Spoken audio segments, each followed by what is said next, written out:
नमस्कार दोस्तों, इस वीडियो में आप सीबीएसई बोर्ड के द्वारा आयोजित की गई सीटेट दिसंबर 2021 के अपर प्राइमरी के दिनांक 6 जनवरी 2022 शिफ्ट के पेपर के हिंदी पार्ट का कंप्लीट सॉल्यूशन देखने जा रहे हैं।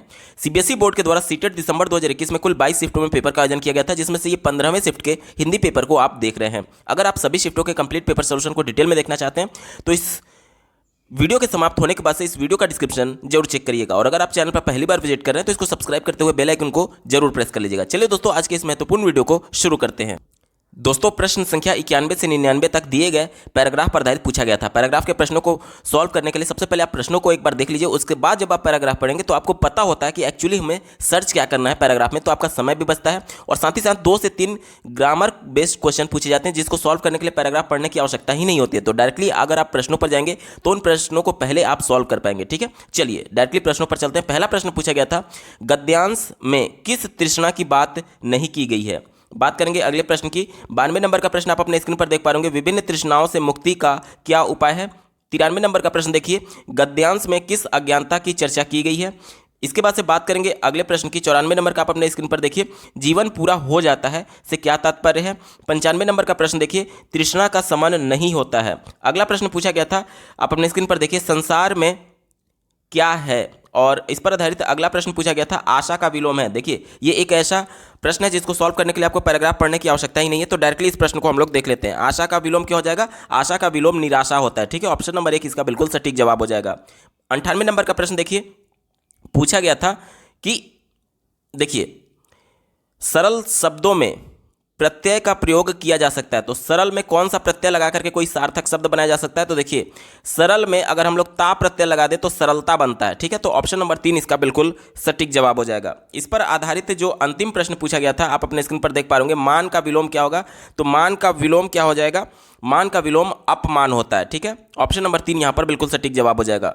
चलिए, 3 प्रश्नों को हमने देख लिया, बाकी के 6 प्रश्नों को सॉल्व करने के लिए हमें पैराग्राफ को पढ़ने की आवश्यकता होगी। जल्दी से पैराग्राफ को पढ़ लेते हैं। देखिए, पैराग्राफ में क्या लिखा गया है, तृष्णा एक तृष्णा होती है जो पानी पीकर तृप्त होती है, एक तृष्णा होती है जो खाना खाकर के तृप्त होती है, एक तृष्णा है जो ढेर सारा मान सम्मान पाने से तृप्त होती है। मतलब तृष्णाओं का कोई अंत नहीं है। देखिए, एक प्रश्न में हमसे पूछा गया था कि पैराग्राफ में किस तृष्णा का चर्चा नहीं किया गया, तो एक तृष्णा तो मान सम्मान वाला बताया गया है। आगे पढ़िए, धन वैभव ना जाने किन चीज़ों की तृष्णा, एक तृष्णा किसकी बताई गई है, धन वैभव। ठीक है, और इसके बाद से देखिए, इन तृष्णाओं की पूर्ति में सारा जीवन लगा हुआ है। ठीक है, और आगे देख लीजिए, यहाँ पर एक दिन जीवन पूरा हो जाता है लेकिन तृष्णा पूरी नहीं होती है। ठीक है, चलिए आगे देखते हैं। आशा तृष्णा ना मरे मर जाए शरीर, आखिर क्या उपाय है इन तृष्णाओं से मुक्ति मिले तो जीवन भर परेशान करती है। उपाय सीधा और सरल है, अंतःकरण की तृष्णा को तृप्त करना है। यानी कि हम लोग किस प्रकार से तृष्णा से मुक्ति प्राप्त कर सकते हैं, अंतःकरण की तृष्णा को तृप्त करके। आगे पढ़िए, जब यह तृष्णा तृप्त हो जाती है तब बाहरी तृष्णा आकांक्षा कामना स्वयं फीकी पड़ जाती है। अब प्रश्न यह है कि अंतःकरण की तृष्णा कैसे तृप्त होगी। संत महात्माओं ने इसका हल सुझाया है, और वह यह है कि अंतस चेतना का ज्ञान, अंतस चेतना यानी अंतर्ज्ञान की बात की जा रही है, अनुभव साक्षात्कार होने पर तृष्णा का समन होता है। समन यानी कि तृष्णा खत्म होती है। आगे पढ़िए, अंदर एक प्रयास हर समय लगी रहती है, आनंद प्राप्ति की चाह वह प्यास है जो बाहरी साधनों से नहीं मिलती बल्कि अंदर ही इसका झरना है। आनंद का झरना, आनंद रूपी पानी भी अंदर ही है और प्यास भी अंदर ही है। जब तक अंदर के झरने में तृष्णा नहीं मिटती, यह संसार दुखों का डेरा है। देखिए, हमसे एक प्रश्न पूछा गया था, यह संसार कैसा है, तो यह संसार दुखों का डेरा है, यानी यहाँ पर दुख ही दुख है। आगे पढ़िए, हर समय यहाँ दुख ही दुख मिलता है लेकिन उसे सुख समझ रहे हैं, मृग मरीचा की स्थिति से गुजर रहे हैं, मृग की नाभि में कस्तूरी होते हुए भी वह बाहर ढूंढता है। इस प्रकार की तृप्ति अंतःकरण में है और हम बाहर भटक रहे हैं अज्ञानतावश। एक प्रश्न हमसे पूछा गया था, अज्ञानतावश हम क्या कर रहे हैं, तो हमारे अंदर ही हमारा सब कुछ ज्ञान है और हम उसे बाहर ढूंढने की कोशिश करते हैं, इस सेंस में आया हुआ है। चलिए बाकी के बचे हुए प्रश्नों को देख लेते हैं। पहला प्रश्न पूछा गया था, गद्यांश में किस तृप्ति की बात नहीं की गई है। तो देखिए, सम्मान की बात की गई थी, वैभव की बात की गई थी और अंतःकरण की बात की गई थी। तो ये तीनों तो हमारा उत्तर नहीं होगा, क्योंकि हमसे पूछा गया किसकी बात नहीं की गई थी, तो मुक्ति की बात नहीं की गई है। ठीक है, ऑप्शन नंबर 1 इसका बिल्कुल अप्रोप्रिएट जवाब हो जाएगा। बात करेंगे प्रश्न संख्या 92 की। आप अपने स्क्रीन पर देख पा रहे होंगे। देखिए पूछा गया था विभिन्न तृष्णाओं से मुक्ति पाने का क्या उपाय है। तो देखिए अंतःकरण की तृष्णा को तृप्त करना, ऑप्शन नंबर 4 में इसकी चर्चा की गई है। विकल्प नंबर 4 इसका बिल्कुल एप्रोप्रिएट जवाब हो जाएगा। 93 नंबर का प्रश्न है गद्यांश में किस अज्ञानता की चर्चा की गई है। तो देखिए हमारे अंदर ही तृप्ति है और हम उसे बाहर की तरफ खोज रहे हैं, जिस प्रकार से मृग मरीचा का उदाहरण दिया गया था। ठीक है, तो ऑप्शन नंबर 2 यहाँ पर बिल्कुल एप्रोप्रिएट जवाब हो जाएगा। 94 नंबर का प्रश्न आप अपने स्क्रीन पर देख पा रहे होंगे। पूछा गया था जीवन पूरा हो जाता है से क्या तात्पर्य है। तो देखिए जीवन समाप्त हो जाता है, यानी जीवन समाप्त हो जाता है लेकिन ये तृष्णा नहीं मिटती है, उस सेंस में पैराग्राफ में आया था। तो ऑप्शन नंबर 2 इसका बिल्कुल सटीक जवाब हो जाएगा। 95 नंबर का प्रश्न देखिए तृष्णा का समन नहीं होता है। तृष्णा का समन नहीं होता है, इसका क्या मतलब है, यानी अंतर चेतना के समन से है। ठीक है, अंतर चेतना यानी तृष्णा यानी हमारे अंदर जो चेतना है उसका कभी भी अंत नहीं होता है, उस सेंस में आया हुआ। समन मीन्स अंत। ठीक है, तो अंतर चेतना के समन से है। ऑप्शन नंबर 4 यहाँ पर बिल्कुल सटीक जवाब हो जाएगा। ठीक है, चलिए अब बात करेंगे प्रश्न संख्या 96 की। आप अपने स्क्रीन पर देख पा रहे होंगे। पूछा गया था कि संसार में क्या है। तो हमने देखा था संसार दुखों का डेरा है, यानी दुख ही दुख है संसार में। ऑप्शन नंबर 2 इसका बिल्कुल एप्रोप्रिएट जवाब हो जाएगा। बात करेंगे प्रश्न संख्या 97 की। आशा का विलोम हमने पहले ही देख लिया। विकल्प नंबर 1 निराशा इसका बिल्कुल सही था। 98 नंबर प्रश्न की बात करें, सरल शब्द में कौन सा प्रत्यय लगा कर बना सकते हैं। तो इसका उत्तर हो जाएगा ता प्रत्यय। ऑप्शन नंबर 3 इसका बिल्कुल सटीक जवाब हो जाएगा। और इस पर आधारित जो अंतिम प्रश्न पूछा गया था मान का विलोम शब्द क्या हो जाएगा। तो ऑप्शन नंबर 3 अपमान इसका बिल्कुल सटीक जवाब हो जाएगा। दोस्तों प्रश्न संख्या 100 से 105 तक दिए गए कविता पर आधारित पूछा गया था। तो इसके भी प्रश्नों को पहले देख लेते हैं, उसके बाद से कविता पढ़ करके उसका उत्तर ढूंढने की कोशिश करेंगे। ठीक है, चलिए पहला प्रश्न पूछा गया था कवि ने किसे चिट्ठी लिखी है।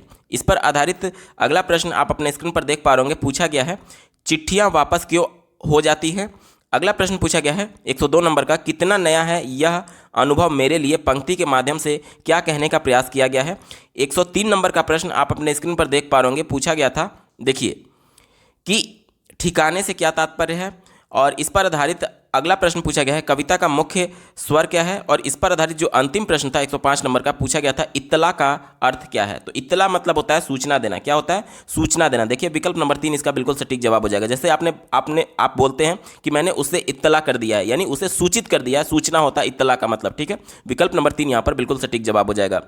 चलिए बाकी के प्रश्नों को सॉल्व करने के लिए हमें कविता पढ़ने की आवश्यकता होगी। जल्दी से कविता को पढ़ लेते हैं। मैंने तुम्हें खत लिखा था परदेसी भाई, मैंने तुम्हें खत लिखा था परदेसी भाई, लौट आया है आपके या आपके परिवार के ठिकाने पर ना होने की इत्तला लेकर। यानी कि हमसे एक प्रश्न पूछा गया था कि कवि ने किसको पत्र लिखा था। तो देखिए यहां पर क्या बोला गया है, आपके या फिर आपके परिवार के ठिकाने। आपके और आपके परिवार, जब जाहिर सी बात है जब उसका खुद का परिवार होता तो आपके परिवार नहीं लिखता, हमारे परिवार लिखता है। यानी ये तो कंफर्म है कि वो उसके परिवार का सदस्य नहीं था। ठीक है, यानी वो उसका दोस्त हो सकता है। ठीक है, तो उसने किसे पत्र लिखा था, अपने दोस्त को लिखा था। इस प्रकार का उत्तर हम लोग दे सकते हैं। आगे जल्दी से पढ़ लेते हैं। ठिकाने पर ना होने की इत्तला लेकर के यह खत पहला नहीं जो लौट आया है, कई और भी लौट चुके हैं पहले, बस एक ही खबर लिए कोई नहीं मिला, ठिकाने पर ताला था। ऐसे तो नहीं थे तुम परदेशी भाई, कितना नया है यह अनुभव मेरे लिए। एक प्रश्न पूछा गया था कि कितना नया है यह अनुभव मेरे लिए, इसका क्या अर्थ है। तो जो कवि हैं उनको ये एक तरीके से उम्मीद नहीं थी कि इनका पत्र जो है वो वापस लौट आएगा। ठीक है, तो इसी को ध्यान में रखते हुए कविता हमने पढ़ लिया। चलिए अब प्रश्नों पर चलते हैं। पहला प्रश्न पूछा गया था कवि ने किसे चिट्ठी लिखी थी। देखिए अपने भाई को तो होगा नहीं, क्योंकि वहां पर दूसरे के परिवार की बात की गई थी। अपने पिता को तो होगा नहीं, क्योंकि भाई कहा जा रहा है। अब पिता को भाई तो कहेंगे नहीं, अपने परिवार को भी नहीं कहेंगे, क्योंकि दूसरे के परिवार की बात की जा रही थी। यानी कंफर्म है कि हमें अपने दोस्त को ही चिट्ठी लिखा गया है। विकल्प नंबर 1 यहां पर बिल्कुल सटीक जवाब हो जाएगा। ठीक है, चलिए बात करेंगे 101 नंबर प्रश्न की। आप अपने स्क्रीन पर देख पा रहे होंगे, चिट्ठियां वापस क्यों हो जाती थी। वापस इसलिए हो जाती थी कि पता बदल चुका था। ऑप्शन नंबर 2 यहां पर बिल्कुल सटीक हो जाएगा कविता के अनुसार। 102 नंबर का प्रश्न आप अपने स्क्रीन पर देख पा रहे होंगे, कितना नया है यह अनुभव मेरे लिए, पंक्ति के माध्यम से क्या कहने का प्रयास किया गया है। तो देखिए कवि को उम्मीद नहीं थी कि चिट्ठियां लौट आएंगी। ठीक है, ऑप्शन नंबर 3 कविता के अनुसार बिल्कुल एप्रोप्रिएट जवाब हो जाएगा। 103 नंबर का प्रश्न आप अपने स्क्रीन पर देख पा रहे होंगे। पूछा गया था, देखिए 103 नंबर का प्रश्न पूछा गया था कि ठिकाने से क्या तात्पर्य है। तो ठिकाने से तात्पर्य घर से है। ठिकाने से तात्पर्य घर से है। घर के पते की बात की गई थी, यानी कि घर से ठिकाने का तात्पर्य हो जाएगा। बात करेंगे 104 नंबर प्रश्न की, कविता का मुख्य स्वर क्या है। तो दोस्त का जो विस्थापन हुआ है उसका दर्द इसमें बयां किया गया है। ऑप्शन नंबर 2 विस्थापन का दर्द इसका बिल्कुल एप्रोप्रिएट जवाब हो जाएगा। और इस पर आधारित जो अंतिम प्रश्न था 105 नंबर का, वो हमने पहले ही देख लिया था कि इत्तला का अर्थ क्या होगा, तो इसका अर्थ ऑप्शन नंबर 3 सूचना हो जाता है।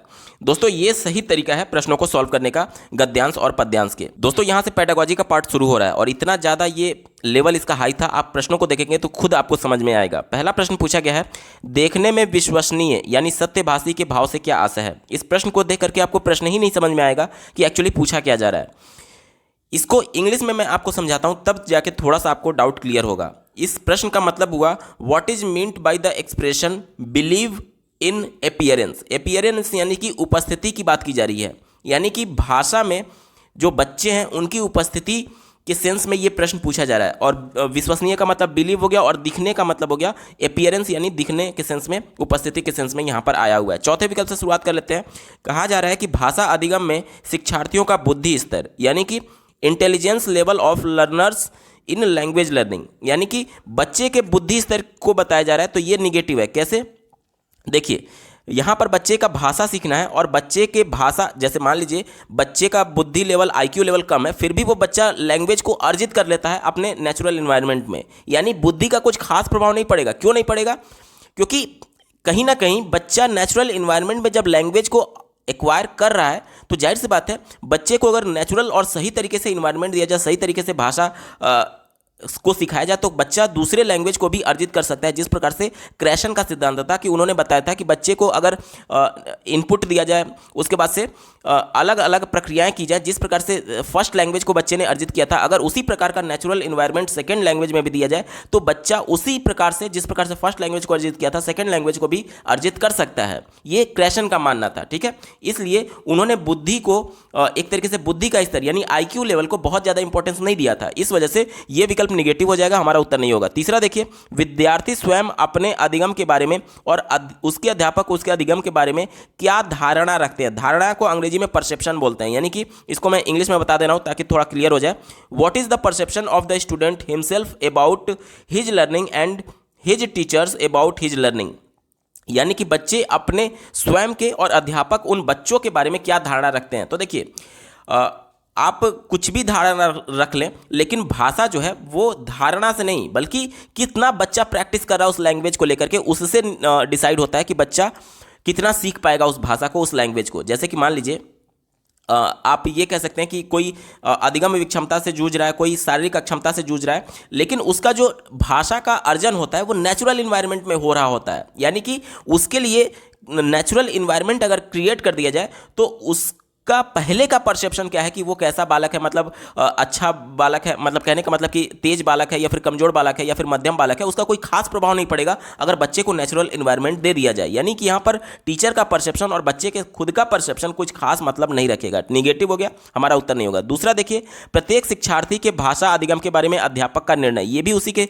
सेंस में है, अध्यापक का निर्णय, यानी कि बच्चे के बारे में टीचर ने क्या डिसीजन लिया। जैसे कि इसको मैं इंग्लिश में बताता हूँ, teachers judgement about the language learning of each students, यानी कि भाषा को किस प्रकार से बच्चे सीख रहे हैं, टीचर का इसके बारे में निर्णय के सेंस में कहा जा रहा है। तो देखिए, सब कुछ यही कहा जा रहा है, सब कुछ यही इसका तोड़ है कि अगर आप बच्चे को नेचुरल इन्वायरमेंट दे दें, जिस प्रकार से डायरेक्ट मेथड में होता है कि टारगेट लैंग्वेज जो बच्चे को सिखाना है, चाहे सेकेंड लैंग्वेज की बात करें चाहे थर्ड लैंग्वेज की बात करें, अगर बच्चे को वो इन्वायरमेंट दे दिया जाए तो बच्चे उस सेकेंड लैंग्वेज और थर्ड लैंग्वेज को भी आसानी से अर्जित कर सकते हैं। यानी टीचर का जो परसेप्शन है वो इंपॉर्टेंट नहीं है, नेचुरल इन्वायरमेंट इंपॉर्टेंट है, इसलिए ये भी निगेटिव हो गया, हमारा उत्तर नहीं होगा।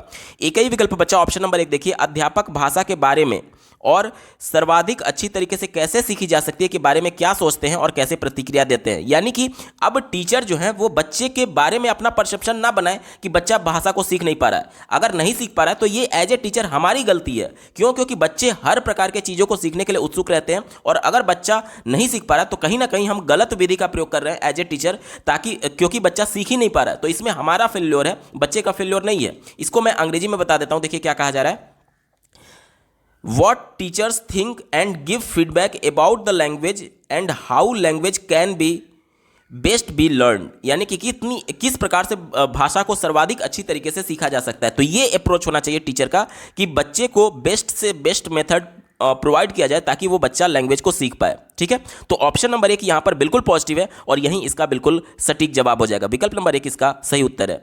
अगला प्रश्न पूछा गया था, शिक्षार्थी केंद्रित कक्षा की अवधारणा बहुत से दृष्टिकोण को शामिल करती है, उस दृष्टिकोण का चयन करें जो शिक्षार्थी केंद्रित कक्षा में शामिल नहीं है। निगेटिव सेंस में हमसे पूछा जा रहा है, यानी कि कौन सा बाल केंद्रित शिक्षा के लिए अवधारणाओं में शामिल नहीं है, ये हमसे पूछा जा रहा है। ठीक है, चलिए चौथे विकल्प से शुरुआत कर लेते हैं। कहा जा रहा है कि कक्षा में प्रयुक्त प्रविधि और अधिगम प्रक्रियाओं पर शिक्षार्थी का अधिकतम नियंत्रण।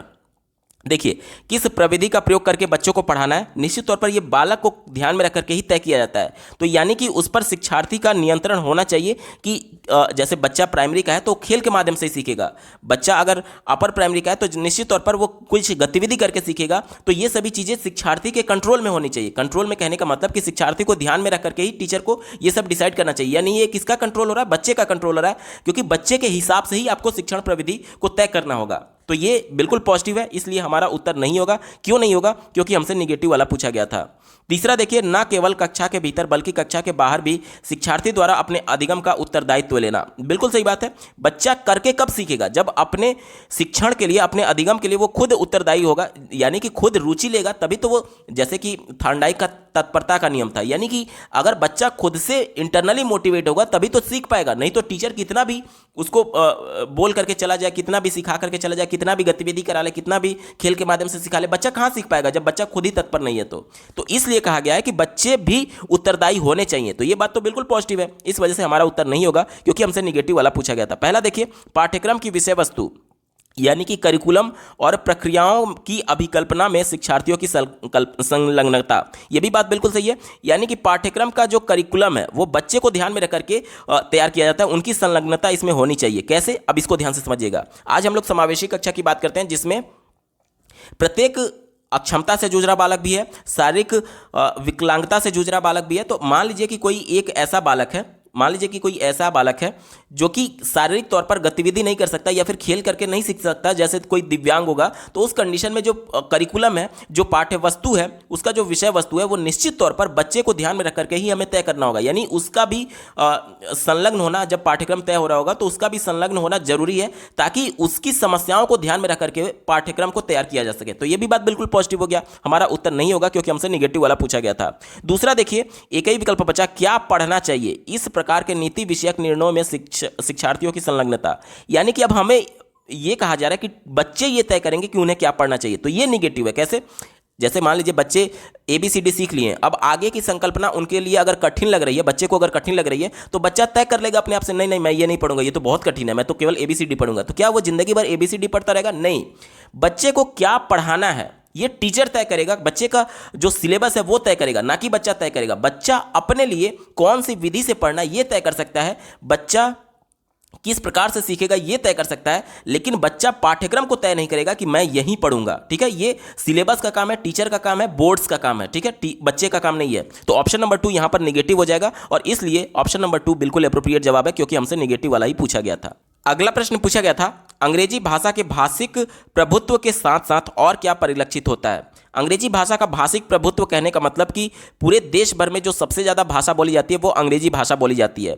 आप एक देश से दूसरे देश में उनके मदर टंग में कम्युनिकेट नहीं कर सकते, लेकिन इंग्लिश एक ऐसा लैंग्वेज है जो कि सभी एक तरीके से ब्रिज की तरह काम करता है सभी देशों के बीच में, क्योंकि ये एक ऐसी लैंग्वेज है जो कि अधिकतर लोग समझते हैं पूरे देश भर में। इसीलिए बोला जाता है कि अंग्रेजी का भाषिक प्रभुत्व है, यानी इस लैंग्वेज का डोमिनेंट है पूरे सभी देशों में। ठीक है, यानी कि भाषा के भाषिक प्रभुत्व के साथ साथ इसके होने के बावजूद और क्या लक्षण परिलक्षित होता है ये हमसे पूछा जा रहा है। चौथे विकल्प से शुरुआत कर लेते हैं। अब देखिए, ये प्रश्न इंडिया में पूछा गया, जाहिर सी बात है सीटेट की परीक्षा है, तो हमें इंडिया के परिप्रेक्ष्य में ही उत्तर देना होगा। चौथे विकल्प से शुरुआत कर लेते हैं। कहा जा रहा है कि प्रगतिशील भाषाई उपागम, यानी कि इस भाषा के माध्यम से बच्चों को पढ़ाने की बात की जा रही है। तो ये निगेटिव है। क्यों? क्योंकि NCF 2005 और राष्ट्रीय शिक्षा नीति 2020 दोनों बच्चों के मातृभाषा को इंपॉर्टेंस देने की बात करता है। बच्चे के मातृभाषा में ही बच्चे की प्रारंभिक शिक्षा, बुनियादी शिक्षा शुरू होनी चाहिए। तो ये प्रगतिशील भाषाई उपागम नहीं कहा जा सकता, निगेटिव हो गया।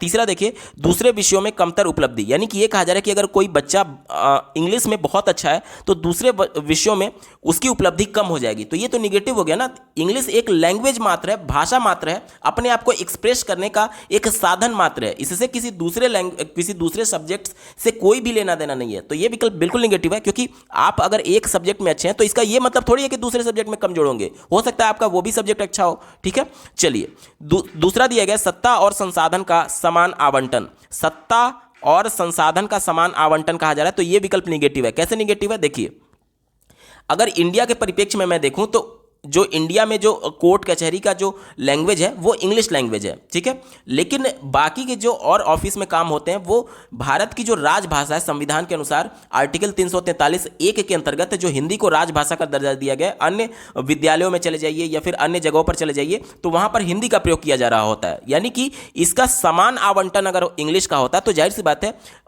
सभी ऑफिस में, सभी विद्यालय में, सभी जगह पर इंग्लिश को ही प्रेफरेंस दिया जा रहा होता और इंग्लिश के ही माध्यम से सभी कार्य हो रहे होते। लेकिन इसका समान अंटन नहीं है, समान आवंटन नहीं है, समान रूप से इस लैंग्वेज का वितरण नहीं है, इसी वजह से तो इंग्लिश सब जगह यूज नहीं किया जा रहा है। इसलिए ये भी निगेटिव हो गया, क्योंकि ये सभी जगह यूज करने की बात कर रहा था, समान आवंटन की बात कर रहा था। एक ही विकल्प बचा, ऑप्शन नंबर 1 देखिए, सत्ता और संसाधनों का असमान आवंटन। असमान यानी कि इंग्लिश सब जगह यूज नहीं किया जाता, उस सेंस में कहा गया है। तो ऑप्शन नंबर 1 यहां पर बिल्कुल अप्रोप्रिएट है, यही इसका सटीक जवाब हो जाएगा। अगला प्रश्न पूछा गया था, निम्नलिखित में से कौन सी प्रमाणिक पठन सामग्री नहीं है। ध्यान से समझिएगा, कौन सा प्रमाणिक पठन सामग्री नहीं है ये हमसे पूछा जा रहा है। देखिए प्रमाणिक पठन सामग्री होने के लिए एक शर्त होती है कि जो भी पठन सामग्री है वो रीजनल लैंग्वेज में होनी चाहिए, यानी कि जिस क्षेत्र में वो पठन सामग्री है उस क्षेत्र की क्षेत्रीय भाषा से संबंधित होना चाहिए। ठीक है, और जो क्षेत्रीय भाषा से यानी उस वहाँ की लैंग्वेज से संबंधित नहीं होगा वो हमारा उत्तर नहीं हो सकता। इसी को ध्यान में रख करके उत्तर ढूंढेंगे। चौथे विकल्प से शुरुआत कर लेते हैं, दूरदर्शन के किसी चैनल पर आने वाला रियलिटी शो। तो जहाँ पर भी ब्रॉडकास्ट किया जाता है दूरदर्शन का जो भी चैनल, वहाँ के जो रीजनल लैंग्वेज होते हैं उसमें उसको ब्रॉडकास्ट किया जा रहा होता है। तो ये बिल्कुल प्रमाणिक सामग्री के तौर पर देखा जाएगा, हमारा उत्तर नहीं होगा। तीसरा देखिए, समाचार पत्र, होर्डिंग और 2-3 पन्नों का किताब। समाचार पत्र देखेंगे आप कि हर जगह से वहां की लैंग्वेज में अलग अलग प्रकाशित किया जाता है, यानी कि ये भी एक तरीके से क्षेत्रीय भाषा की बात करता है, हमारा उत्तर नहीं होगा। ठीक है, पहले विकल्प की बात कर लें, सप्ताह में होने वाले कार्यक्रमों का दूरदर्शन निर्देशिका। देखिए यहां पर क्षेत्रीय भाषा कहने का मतलब कि वहां कि स्थानीय जो भाषा है उससे सेंस में समझिएगा। ठीक है, स्थानीय भाषा, सप्ताह में होने वाले कार्यक्रमों की दूरदर्शन निर्देशिका, तो ये भी उसके स्थानीय भाषा में ही बताई जाती है। अब ऐसा नहीं है कि उत्तर प्रदेश के किसी जिले में कोई दूरदर्शन का ब्रॉडकास्टिंग हो रहा है तो इंग्लिश में बताया जाएगा या फिर चाइनीज लैंग्वेज में बताया जाएगा, वहाँ की जो स्थानीय भाषा है वहीं की स्थानीय भाषा के माध्यम से बताया जाएगा। तो जाहिर सी बात है ये भी हमारा प्रमाणिक पठन सामग्री हो जाएगा, तो ये भी हमारा उत्तर नहीं होगा।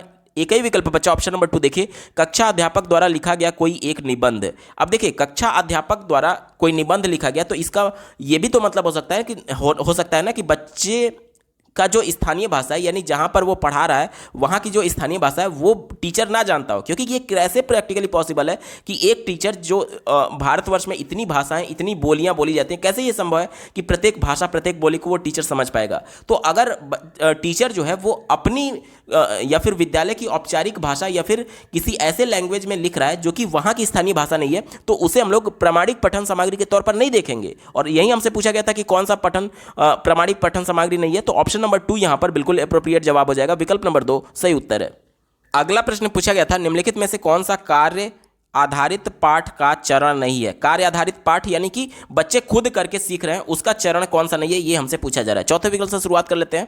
कहा जा रहा है कि अध्यापक समस्या समाधान गतिविधि कराते हैं। बिल्कुल सही बात है, बच्चे जब गतिविधि करेंगे तो सक्रिय होंगे, यानी कार्य करके सीखेंगे। ठीक है, तो ये बिल्कुल पॉजिटिव हो गया। और चूंकि प्रश्न हमसे निगेटिव सेंस में पूछा गया था, ये हमारा उत्तर नहीं होगा। तीसरा देखिए, विद्यार्थी करके सीखते हैं, तो ये भी कार्य आधारित पाठ है, तो हाँ ये भी हमारा उत्तर नहीं होगा। पहला देखिए, विद्यार्थी 2-2 के जोड़े में काम करते हैं। जाहिर सी बात है जब 2-2 के जोड़े में काम कर रहे हैं यानी कार्य आधारित पाठ होगा, तो ये भी हमारा उत्तर नहीं होगा। लेकिन अगर बात करें ऑप्शन नंबर 2 की, अध्यापक ड्रिल का उपयोग करते हुए व्याकरण का अभ्यास करवाते हैं। ड्रिल का मतलब होता है मशीन की तरह एक ही चीज को बार बार दोहराना।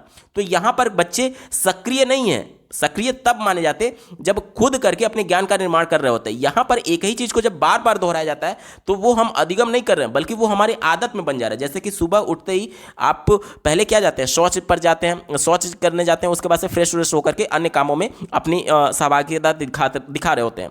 लेकिन अगर मान लीजिए कि अगले दिन आप शौच ना जाकर के अपना ध्यान भटकाने की भी कोशिश करेंगे तो आपको उस समय पर शौच जाने के लिए अंदर से इच्छा होगी ही होगी। क्यों होगी? क्योंकि वो आपकी आदत में बन चुका है, क्योंकि आप जब से जन्म लिए हैं तब से आपकी दिनचर्या ही यही रही है कि सो करके उठ करके आप पहले शौच में जाते हैं। तो ये हमें शौच में जाने के लिए ये हमें आदत जो हमारी बन चुकी है वो हमें प्रेरित कर रहा होता है। वो अधिगम नहीं बोला जाएगा, वो आदत बोला जाएगा। तो जब बार बार एक ही चीज़ को रिपीट किया जाता है मशीन की तरह, तो उसे ड्रिल कहते हैं, और ड्रिल हमेशा नेगेटिव सेंस में होता है। और चूंकि प्रश्न हमसे नेगेटिव सेंस में पूछा गया था, विकल्प नंबर 2 यहां पर बिल्कुल एप्रोप्रिएट जवाब हो जाएगा। अगला प्रश्न पूछा गया था, निम्नलिखित में से कौन सी भाषा शिक्षा की अवधारणा नहीं है? पहले विकल्प से शुरुआत कर लेते हैं। मौन अवधि बोला जा रहा है, बिल्कुल सही बात है। आप लोग मौन पाठन करते हैं, उसके सेंस में ये कहा गया है, ठीक है। तो ये हमारा उत्तर नहीं होगा, क्योंकि ये पॉजिटिव सेंस में और प्रश्न हमसे नेगेटिव सेंस में पूछा गया था। त्रुटि विश्लेषण, बिल्कुल सही बात है। लैंग्वेज सीखते दौरान बच्चे के द्वारा की जा रही गलतियों का टीचर के द्वारा विश्लेषण किया जाता है, जिसे त्रुटि विश्लेषण कहते हैं। तो ये भी लैंग्वेज से संबंधित अवधारणा है, इसलिए हमारा उत्तर नहीं होगा। पृष्ठ पोषण यानी फीडबैक की बात की जा रही है, यानी बच्चे किस प्रकार से सीख पा रहे हैं अथवा नहीं सीख पा रहे हैं। एज ए टीचर हमें उन्हें फीडबैक देना होता है, ताकि बच्चे अपने खुद के मूल्यांकन के आधार पर अपने में सुधार कर पाएं। तो फीडबैक भी कहीं ना कहीं भाषा शिक्षा की अवधारणा है, तो ये भी हमारा उत्तर नहीं होगा। लेकिन अगर बात करें घुमावदार, तो ये भाषा शिक्षण की अवधारणा नहीं है, निगेटिव सेंस में। और चूंकि निगेटिव सेंस में ही हमसे प्रश्न पूछा गया था, ऑप्शन नंबर 3 यहां पर बिल्कुल एप्रोप्रिएट जवाब हो जाएगा। अगला प्रश्न पूछा गया था, त्रिभाषा सूत्र क्या है? त्रिभाषा सूत्र क्या है? देखिए, राष्ट्रीय शिक्षा नीति 2020 के द्वारा लैंग्वेज के बारे में 3 लैंग्वेज कॉन्सेप्ट लाया गया। जिस प्रकार से अभी हमारे देश भर में 2 लैंग्वेज कॉन्सेप्ट लागू है, जिसके अंतर्गत बच्चे को उसकी मातृभाषा यानी मदर टंग पढ़ाया जाता है, साथ ही साथ एक आंग्ल भाषा यानी अंग्रेजी लैंग्वेज को पढ़ाया जाता है। लेकिन राष्ट्रीय शिक्षा नीति 2020 ये कहती है कि बच्चे को मदर टंग और आंग्ल भाषा अंग्रेजी के साथ साथ एक फॉरेन लैंग्वेज भी पढ़ाया जाना होगा, जो कि उसके सीनियर सेकेंडरी स्टेज यानी इंटरमीडिएट स्तर पर पढ़ाया जाएगा। इसके अलावा जो वहाँ की सांस्कृतिक भाषा होगी, उसको भी अगर वो चाहे तो ऑप्शनल लैंग्वेज के तौर पर पढ़ सकता है। तो ये होता है त्रिभाषा सूत्र।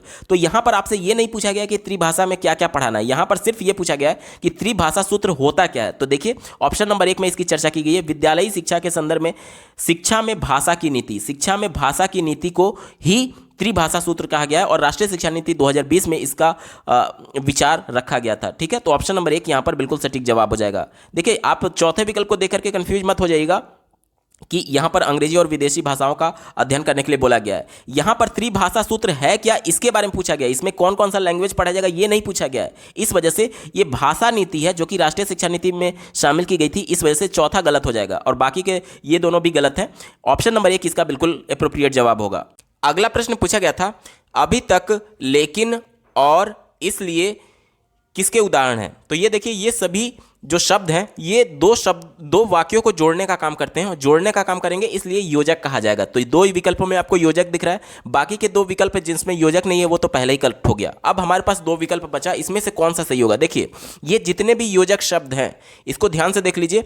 ये सभी ऐसे योजक शब्द हैं जो कि 2 वाक्य को जोड़ेगा जरूर, लेकिन दोनों वाक्य सरल होना चाहिए। जैसे कि अगर मैं ये बोलूं कि राहुल पार्टी में जाएगा और श्याम भी पार्टी में जाएगा, तो यहां पर देखिए, यहां पर कोई जो वाक्य है किसी पर भी आश्रित नहीं है, दोनों अलग अलग वाक्य थे, ठीक है। या फिर मैं बोलूं कि राम खाना खा लिया है लेकिन श्याम ने अभी नहीं खाया, तो दोनों अलग अलग वाक्य, दोनों सरल वाक्य, दोनों का अपना अलग अर्थ है। किसी का अर्थ निकालने के लिए किसी पर आश्रित होने की आवश्यकता नहीं है। तो ऐसे शब्द जो कि 2 वाक्य को जोड़े जरूर, लेकिन दोनों वाक्य स्वतंत्र हों, उसे हम लोग समन्वित या फिर समकक्ष योजक चिन्ह कहते हैं। और ये चारों विकल्प जो दिए गए हैं, ये समन्वित, समकक्ष, यानी किसी भी 2 विकल्प को जोड़ेंगे, यानी 2 वाक्यों को जोड़ेंगे तो कोई भी वाक्य किसी पर डिपेंडेंट नहीं होगा, तो इसे हम लोग समन्वित या फिर समकक्ष योजक कहते हैं। ऑप्शन नंबर 2 यहां पर बिल्कुल सटीक जवाब हो जाएगा। अधीनस्थ योजक किसे कहते हैं? जैसे कि ये भी योजक ही होते हैं, ऐसे शब्द जो 2 वाक्यों को जोड़ेंगे, लेकिन एक वाक्य जो होगा वो दूसरे पर डिपेंडेंट होता है अपना अर्थ निकालने के लिए, इसलिए अब ये योजक गलत हो जाएगा, और ऑप्शन नंबर 2 यहां पर बिल्कुल सटीक जवाब हो जाएगा।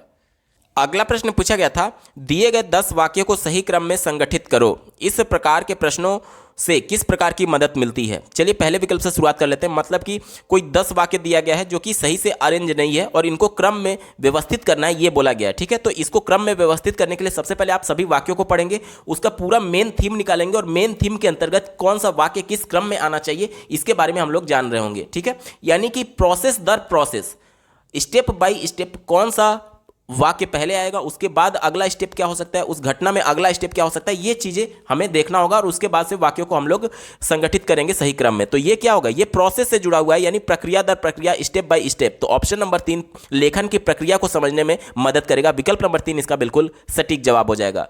पहले विकल्प की बात कर लेते हैं। कहा जा रहा है कि व्याकरण के अभ्यास में, तो इसमें कोई भी अभ्यास नहीं किया जा रहा, व्याकरण का अभ्यास नहीं किया जा रहा, तो ये निगेटिव हो जाएगा। दूसरा देखिए, चुनौतीपूर्ण पठन के अभ्यास में, तो ये भी निगेटिव है। लेखन की शैली को समझने में, ये भी निगेटिव है, क्योंकि लेखन की शैली तो वो कंफर्म हो गया ना कि मान लीजिए आप पैराग्राफ पढ़ लेंगे तो समझ आ जाएगा कि आपको ये किस बारे में लिखा गया है, यानी कि ये कहानी है या फिर एकांकी है या फिर क्या चीज़ है, नाटक है, क्या चीज़ है, वो तो पढ़ करके आप समझ जाएंगे। यानी कि यहाँ पर अरेंज करने में वो आप समझ चुके हैं कि ये है, लेकिन उसके अंदर और ज़्यादा अप्रोप्रिएट की बात करें हम लोग, तो ये लेखन की प्रक्रिया को समझने में मदद करेगा, यानी प्रोसेस दर प्रोसेस कैसे घटनाएं घटित हुई थी उसके सेंस में। ऑप्शन नंबर 3 यहाँ पर बिल्कुल अप्रोप्रिएट है, यही इसका सटीक जवाब हो जाएगा। अगला प्रश्न पूछा गया था, एक अध्यापक निम्नलिखित तरीके से प्रश्न तैयार करती है, इस जांच प्रश्न को किस रूप में जानते हैं। देखिए क्या पूछा जा रहा है, निम्नलिखित गद्य खंड को पढ़ो और ध्यान दो कि प्रत्येक 5वां या 6ठा शब्द गायब है। गद्य खंड को अर्थपूर्ण बनाने के लिए गायब शब्द के स्थान पर अपनी ओर से सार्थक शब्द लिखें। तो इसे हम लोग क्लोज टेस्ट बोलते हैं। क्लोज टेस्ट में क्या होता है, एक अनुच्छेद होता है, एक पैराग्राफ होता है और बीच बीच में कोई शब्द वहां पर मिसिंग होता है और उस शब्द को अपने समझ के हिसाब से एप्रोप्रिएट शब्दों को भरने की बात की जाती है। तो इसे हम लोग क्या बोलते हैं, इसे हम लोग क्लोज टेस्ट बोल रहे होते हैं। यानी कि एक अनुच्छेद, एक पैराग्राफ में बीच बीच में कुछ शब्द गायब होते हैं और उन्हें समझ करके वहां पर क्या एप्रोप्रिएट वर्ड हो सकता है उसे भरना ही क्लोज टेस्ट कहलाता है। विकल्प नंबर 1 इसका बिल्कुल एप्रोप्रिएट जवाब हो जाएगा। अगला प्रश्न पूछा गया था, बोधगम्य निवेश से क्या तात्पर्य है। बोधगम्य निवेश ये क्रैशन का एक महत्वपूर्ण टर्म था। क्रैशन ने ये सिद्धांत दिया था कि जिस प्रकार से बच्चे नेचुरल एनवायरनमेंट में फर्स्ट लैंग्वेज यानी कि मदर टंग को सीखते हैं, अर्जित करते हैं, उसी प्रकार से वो सेकेंड लैंग्वेज को भी, अगर उनको उसी प्रकार का एनवायरनमेंट दिया जाए तो सेकेंड लैंग्वेज को भी अर्जित किया जा सकता है, एक्वायर किया जा सकता है। इसके संबंध में उन्होंने 5 हाइपोथेसिस दिए थे, जिसमें से एक इनपुट हाइपोथेसिस था, इनपुट हाइपोथेसिस, और उसी इनपुट हाइपोथेसिस को बोधगम्य निवेश कहते हैं। इसका मतलब क्या हुआ, ध्यान से समझिएगा।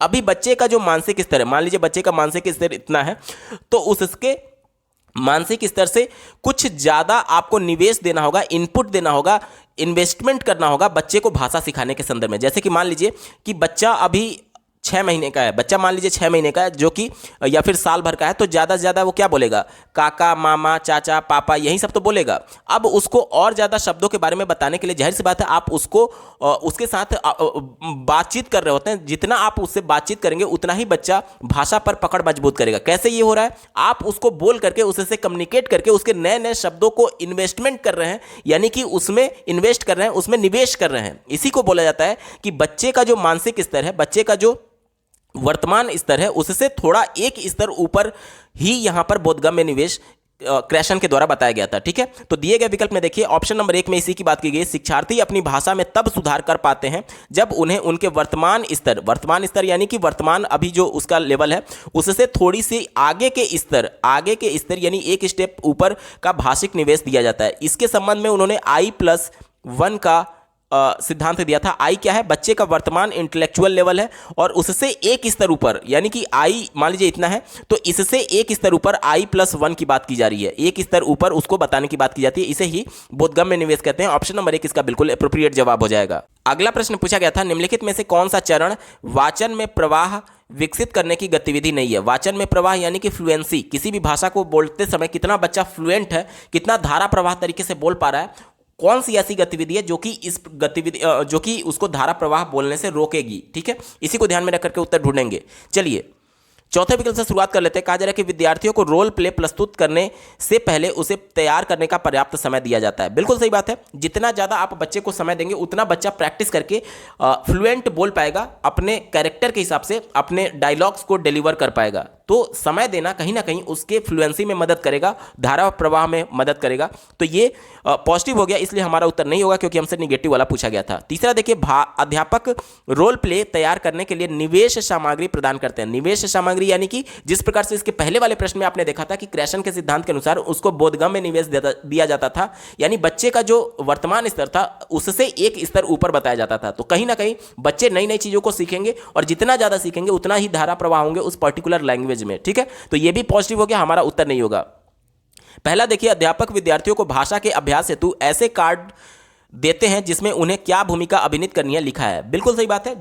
बच्चे का जो कैरेक्टर है, जाहिर सी बात है उसे अपना मौलिक अभिव्यक्ति तो करना नहीं है। जैसे कि रामायण हो गया, गीता हो गया, इस प्रकार की चीज़ों को जब मंचन किया जाता है तो उसमें उनको पहले से डायलॉग लिखा हुआ होता है और उन्हीं डायलॉग को वो प्रैक्टिस करके वहाँ पर डिलीवर कर रहे होते हैं। यानी कि अगर उनको पहले से वो स्क्रिप्ट मिला हुआ है तो वो चीज़ों को और ज़्यादा अच्छे तरीके से, धारा प्रवाह तरीके से डिलीवर कर पाएंगे। तो ये भी पॉजिटिव सेंस में हो गया, हमारा उत्तर नहीं होगा। लेकिन अगर बात करें, एक ही विकल्प बचा ऑप्शन नंबर 2 की, अध्यापक रोल प्ले प्रदर्शन के दौरान व्याकरण की गलतियों को ठीक करते हैं। अब बच्चा बार बार कोई डायलॉग डिलीवर कर रहा है और उसमें एज ए टीचर हम बार बार अगर उसकी गलती को निकालेंगे तो जाहिर सी बात है बच्चा रुकेगा थोड़ी देर के लिए, फिर कुछ बोला, फिर हमने तुरंत गलती निकाल दिया, तो वो फ्लुएंट कहाँ हुआ? वो बार बार स्किप कर रहा है, बार बार रुक रहा है चीज़ों को हमारे वजह से, क्योंकि हम बार बार उसे करेक्ट कर रहे थे एज ए टीचर। तो इसमें बच्चे के जो वाचन का प्रवाह है वो विकसित करने की गतिविधि नहीं है, और यही चूंकि निगेटिव सेंस में, इसलिए यही ऑप्शन नंबर 2 इसका बिल्कुल एप्रोप्रिएट जवाब हो जाएगा। अगला प्रश्न पूछा गया था, कौन सा शिक्षण सिद्धांत शिक्षार्थी आधारित उपागम को अपना घटक बनाता है, जिसमें यह माना जाता है कि शिक्षार्थी अपने आप में अद्वितीय है और जिसमें उनकी अद्वितीयता के आधार पर निर्देशात्मक अभ्यास करवाए जाते हैं। देखिए, ये प्रश्न गार्डनर के सिद्धांत के अनुसार पूछा गया था। गार्डनर के बहुबुद्धि सिद्धांत के अनुसार उन्होंने बताया था कि प्रत्येक बच्चे में अलग अलग प्रकार की बुद्धि हो सकती है, यानी प्रत्येक बच्चा एक दूसरे से यूनिक है, इंडिविजुअल डिफरेंसेज है। इसे उन्होंने ऑप्शन नंबर 3 देखिए, बहुविध बुद्धि सिद्धांत, इसका बिल्कुल अप्रोप्रिएट जवाब हो जाएगा। क्यों? क्योंकि गार्डनर ने यह बताया था कि एक व्यक्ति विशेष में एक प्रकार की बुद्धि का प्रदर्शन अगर वो कर रहा है तो इसका यह मतलब नहीं है कि उसमें सभी प्रकार की बुद्धि होगी। जैसे कि अगर कोई लेखक है तो उसमें भाषाई बुद्धि पाई जाती है, कोई मान लीजिए कि वैज्ञानिक है तो उसमें विज्ञान से संबंधित बुद्धि पाई जाएगी, कोई दूसरे को समझने वाला है तो उसे इंटरपर्सनल जो इंटेलिजेंस होता है, यानी कि अंतर्वैयक्तिक बुद्धि पाई जाएगी। इसी प्रकार से अंतर्वैयक्तिक बुद्धि होता है। तो यही बुद्धि का जो प्रकार है प्रत्येक बच्चे को दूसरे से अलग बनाता है, क्योंकि कोई बच्चा भाषा में मजबूत होगा, कोई बच्चा साइंस में मजबूत होगा। ये सभी चीज़ें किससे हो रही हैं, किससे विकसित हो रही हैं? हार्वर्ड गार्डनर के बहुबुद्धि सिद्धांत के अनुसार हो रही है। यानी प्रत्येक बच्चे में बुद्धि के अलग अलग प्रकार होते हैं और इन्हीं प्रकार की वजह से ये डिसाइड होता है कि प्रत्येक बच्चा दूसरे से अद्वितीय है, यूनिक है, इंडिविजुअल डिफरेंसेज लिए हुए है। तो ऑप्शन नंबर 3 बहुविध बुद्धि सिद्धांत इसका बिल्कुल एप्रोप्रिएट जवाब हो जाएगा। अगला प्रश्न पूछा गया था, एक अध्यापिका व्याकरण की कक्षा में पाठ्य सामग्री तथा एक वाक्य के माध्यम से व्याकरण के कुछ प्रश्न देती है। अनेक उदाहरणों के माध्यम से शिक्षार्थियों का ध्यान इसके प्रयोग की ओर आकर्षित करती है और अनेक गतिविधियां करवाती हैं। जब शिक्षार्थी संदर्भ में भाषा का प्रयोग करने योग्य बन जाते हैं, वह नियमों को सिखाने के लिए व्याकरणिक नियमों से परिचित करवाती हैं। व्याकरण के इस शिक्षण अधिगम को क्या कहते हैं? ध्यान से समझिएगा, यहाँ पर बच्चे को जो पाठ्य सामग्री है उसी से व्याकरण को जोड़ करके पहले कुछ प्रश्न पूछे गए और उसका प्रयोग करना पहले सिखाया गया। देखिए, इसके प्रयोग के लिए आकर्षित करती है, और जब बच्चे उसके प्रयोग में यूज टू हो गए, यानी उसके प्रयोग को समझ गए, तब बच्चे को व्याकरण का नियम बताया गया। यानी कि ये क्या है? बच्चे खुद करके सीख रहे हैं, यानी कि करके सीखना। बच्चे पहले उसका यूज कर ले रहे हैं, उसके बाद जान रहे हैं। जैसे कि क्या होता है डायरेक्ट मेथड में, क्या होता है डायरेक्ट मेथड में बच्चे को जो टारगेट लैंग्वेज है उसी में उसमें कम्युनिकेट करने के लिए सिखाया जाता है। तो अनचाहे ही सही, लेकिन वो उन सभी ग्रामर के नियमों को यूज कर रहे होते हैं जिसके बारे में वो जान भी नहीं रहे होते हैं। ठीक है, इसीलिए यहां पर भी यही काम किया गया। देखिए, बच्चे उसका यूज तो कर पा रहे हैं लेकिन उस व्याकरण के नियम को नहीं जान रहे। उस व्याकरण के नियम को बाद में टीचर के द्वारा बताया जा रहा है, तो इसे हम लोग क्या बोलेंगे? इसे हम लोग कार्य विधिक ज्ञान बोलेंगे, यानी कि करके सीखने के सेंस में है ये। और इसके अन्य कई और नाम भी होते हैं, जैसे कि अनिवार्य ज्ञान, व्यवहारिक ज्ञान, प्रदर्शनकारी ज्ञान। ये सभी ज्ञान जो होते हैं वो कार्यविधिक ज्ञान की तरफ इशारा करते हैं। और इसमें क्या होता है कि इसे प्रक्रियात्मक ज्ञान भी कहा जाता है। वह ज्ञान जो कौशल अथवा नियमों की व्याख्या के साथ साथ भाषा प्रयोग में भी लाया जाता है, कार्यविधिक ज्ञान कहलाता है। तो ऑप्शन नंबर 1 यहां पर बिल्कुल एप्रोप्रिएट जवाब है और यही इसका सटीक उत्तर होगा। अगला प्रश्न पूछा गया था, राष्ट्रीय शिक्षा नीति 2020 में भाषा शिक्षा के संबंध में क्या सही नहीं है? यानी राष्ट्रीय शिक्षा नीति 2020 में भाषा के बारे में क्या मेंशन नहीं किया गया, यह हमसे पूछा जा रहा है। पहले विकल्प से शुरुआत कर लेते हैं। माध्यमिक स्तर पर एक अतिरिक्त विकल्प के रूप में विदेशी भाषा का अध्ययन, बिल्कुल सही बात है। फॉरेन लैंग्वेज को बच्चे को सीनियर सेकेंडरी यानी इंटरमीडिएट स्तर पर पढ़ाए जाने की संस्तुति करता है राष्ट्रीय शिक्षा नीति, तो ये तो बात बिल्कुल मेंशन है, तो ये हमारा उत्तर नहीं होगा क्योंकि हमसे पूछा गया था कि कौन सा सही नहीं है। दूसरा देखिए, माध्यमिक स्तर पर एक अतिरिक्त विकल्प के रूप में शास्त्रीय भाषा यानी कि कल्चरल लैंग्वेज की बात की गई है, तो ये भी बात मेंशन किया गया, ये भी हमारा उत्तर नहीं होगा। तीसरा देखिए, निर्देश की भाषा के रूप में कक्षा 5 और संभवतः कक्षा 8 तक मातृभाषा मातृभाषा या घर की भाषा का प्रयोग, ये भी बात बिल्कुल मेंशन किया गया। बच्चों का जो बुनियादी शिक्षा है, बच्चे को जो प्राइमरी लेवल है और अपर प्राइमरी लेवल पर अगर पॉसिबल हो, प्राइमरी लेवल में तो कंफर्म है, और अपर प्राइमरी लेवल में अगर पॉसिबल हो तो मातृभाषा यानी मदर टंग में ही पढ़ाए जाने की बात करता है। तो ये भी बात बिल्कुल पॉजिटिव है, हमारा उत्तर नहीं होगा। एक ही विकल्प बच्चा ऑप्शन नंबर 4 देखिए, बुनियादी स्तर से लेकर के आगे तक के निर्देश की भाषा के रूप में अंग्रेजी, तो ये निगेटिव है। कैसे? देखिए, प्राइमरी स्तर में बच्चे की मदर टंग का प्रयोग करने के लिए संस्तुति किया गया है, तो अब ये भी तो संभव है ना कि किसी बच्चे का मदर टंग अगर अंग्रेजी नहीं है तो कैसे आप उसको अंग्रेजी में पढ़ाएंगे? जब मदर टंग अंग्रेजी नहीं है तो अंग्रेजी में नहीं पढ़ा सकते। और ये क्या कहा जा रहा है कि निर्देश का माध्यम अंग्रेजी होना चाहिए, तो ये निगेटिव है। और चूंकि हमसे निगेटिव वाला ही पूछा गया था, ऑप्शन नंबर 4 यहां पर बिल्कुल एप्रोप्रिएट जवाब हो जाएगा। दोस्तों, ये पेपर पूरा सॉल्व हो चुका है। आपको ये वीडियो कैसा लगा कमेंट के माध्यम से जरूर बताइएगा, क्योंकि आपका एक कमेंट मुझे मोटिवेट करेगा ऐसे ही महत्वपूर्ण वीडियो लाने के संदर्भ में। अगर आप सीटेट अपर प्राइमरी के सभी शिफ्टों के कंप्लीट पेपर सॉल्यूशन के साथ साथ सीटेट अपर प्राइमरी और प्राइमरी में पूछे जाने वाले सभी सब्जेक्ट्स की कंप्लीट पेडागोजी को डिटेल में पढ़ना चाहते हैं, तो इस वीडियो के समाप्त होने के बाद से इस वीडियो का डिस्क्रिप्शन जरूर चेक करिएगा। और अगर आप चैनल पर पहली बार विजिट कर रहे हैं तो इसको सब्सक्राइब करते हुए बेल आइकन को जरूर प्रेस कर लीजिएगा, सीटेट, यूपी टेट और सुपर टेट की बेहतरीन तरीके से तैयारी करने के संदर्भ में। इस वीडियो को देखने के लिए आपका बहुत बहुत धन्यवाद। भगवान करे आपका दिन शुभ हो।